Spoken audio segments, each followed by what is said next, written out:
জন্য কিছু খাবার নিয়ে আয়, আমার বড্ড খিদে পেয়েছে। আবার খিদে? এই তো কিছুক্ষণ আগে 30টা মরা ইঁদুর আর 20টা মরা ব্যাঙ খেলেন, এরই মধ্যে আবার খিদে পেয়ে গেল। এই চুপ, একদম চুপ, আমার খাবার খোঁটা দিবি না। গরুর দুধ নিয়ে আয়, এক্ষুনি কর।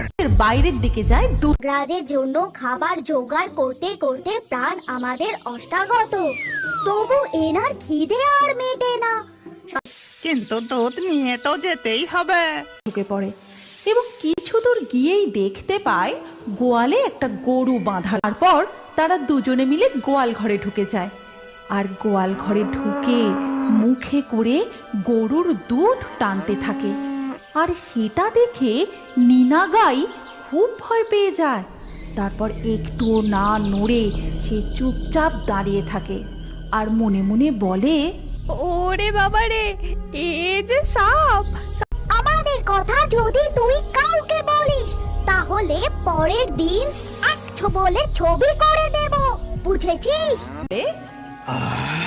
কি স্বাদ, কি স্বাদ! দুধ খেয়ে একেবারে প্রাণ জড়িয়ে গেল। কোথায় পেলি রে এই দুধ? কোথায় আবার?